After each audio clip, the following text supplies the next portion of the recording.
Hello today, gang. We're playing Just Cause 3. I finally got around to buying it, and I actually more like, or it's not really Just Cause 3, it's more like what I like to call Car Accident Simulator 2000, or something like that. No, seriously, the most fun in this game that, that you could possibly have is just dicking around with and causing car accidents with the new tethers. It's actually pretty endlessly amusing to keep doing it over and over again. And yes, they deserve to have accidents. uh, Motherfuckers don't even slow down if you step in front. They just run you over, and they hit you. They just keep going. They say, "Fuck it, we're just gonna run them over." And they never actually kill you, but it takes off a pretty big chunk of health every time they freaking run you over. I've actually been killed once because I was fighting guys. In the streets, and a guy uh, just cruising along just runs me right over because I was already down pretty low on health and getting shot, and he just runs me right over, and I get killed by him. Like, son of a bitch. But this country must have some like horrible traffic laws. Speaking of which, you can harass the locals all you want, but the moment you target the army, yeah, they're all over you. But regardless, so it's a pretty fun game. Just like Just Cause 2, though, there's a lot of a dead, open, empty space on that gigantic ass map. I mean, and I guess since it's not a city like Watch Dogs or GTA 5, that there's going to be more countryside with little else to do than run or fly across it. It just seems like a waste of space is all to me. I mean, they could fill it with something besides trees, but again, it is the countryside, so there's not a lot to do in the countryside. Maybe they should just stop making these open world games that have nothing but countryside in them and shit. But anyway, they could at least fill it with, like, you can like do a job for some money or something. I don't know, something put in the. I have no idea. But most of the main missions usually center around the towns and like some sort of crazy ass thing. But there are some side missions and some activities to do, but it's not a whole giant variety of them. Like the most missions you should focus on is ones involving the tether and the grapple as the most two useless things. Nitro for the cars and the boats and the helicopters, it's fucking useless. You can go use it for anything. But other than that,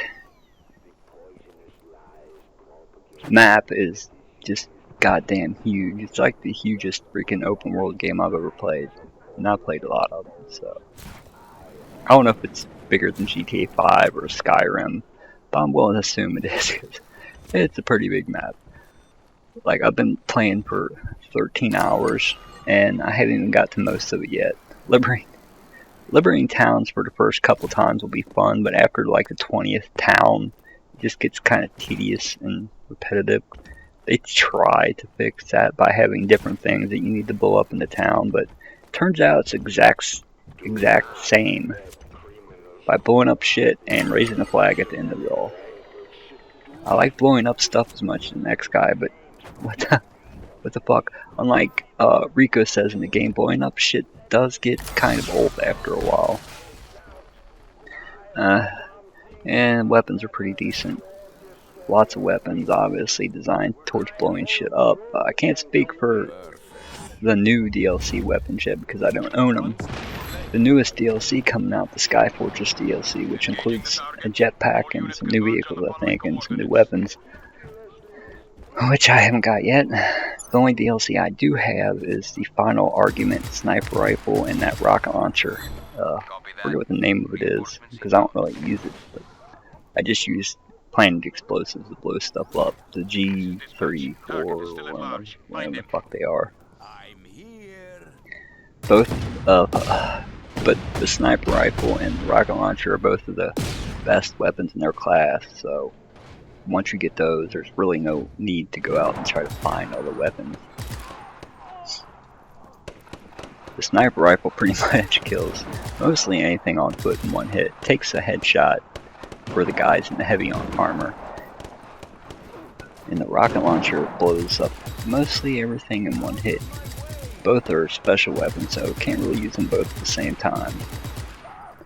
Something new to the series is, though, competing with your friends online for your best scores. The game has a leaderboard for a variety of things you can do in the game, like longest reel-in with a grapple, longest time spent IL-5, longest time spent in there with a wingsuit, and a lot of things. Your score will be played against your friends, and if you beat them, it'll pop up in your friend's game saying so-and-so beat you. Like I said, at the beginning of this, the game is most fun when you're just causing random carnage, pretty much. Not really playing side quests or activities or anything like that. Just pretty much just endlessly tethering things. And tethering enemies to local cars and watching them get dragged away is pretty amusing. Tethering enemy vehicles to enemy choppers, also very funny. The tether, in my opinion, is probably one of the best weapons ever added to a game since the gravity gun back in Half-Life 2. And that's saying something. There are just so many entertaining ways to fuck with people with it. It literally just makes this entire game. I can't wait to see if the team that made the Just Cause 2 multiplayer mod makes it for Just Cause 3, because that would be just fucking utter calamity. Also, the second best weapon ever, the rocket engine explosives. Basically strap these explosives onto something, on whatever, and it'll just take off like a rocket, because the explosives propel themselves for a short time before they explode. So you can stick it to a guy and he'll just take off and fly in a random direction. It's also pretty entertaining, but you kind of have to upgrade your explosives for that. So you have to do some of the explosives challenges, which are, I believe, racing a car into something and blowing up. So, my final word on Just Cause here is it gives you a lot of tools to keep yourself entertained, but the world itself isn't really entertaining, and so far, you know, I'm like 30% into it, at least that's what the game says. For the single player story missions, and I just ain't, you know, get attached to characters, or it's basically a comedy game at heart. Comedy action thing. So, you know, after a while it tends to get pretty boring, so I only like play it for like an hour at a time, because you're just doing the same shit over and over again, really.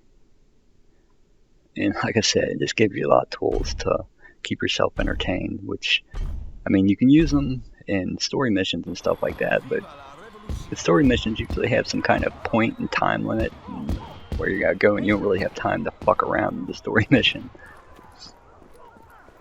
Most of the story missions revolve around protecting somebody, and we know how fun protecting people are and escort missions are, so no. Yeah, and I don't know if it's to that point in the video yet, but I'm probably fucking with people in the video. I think it is. I don't have any of the tether upgrades unlocked in this, so, you know, but anyway, back to this. I would give it like a 7 out of 10 for my score anyway. It's a really good game. When you're fucking around with people, it's an average game for a sandbox. So, that's what I think about it. So, anyways, thanks for watching.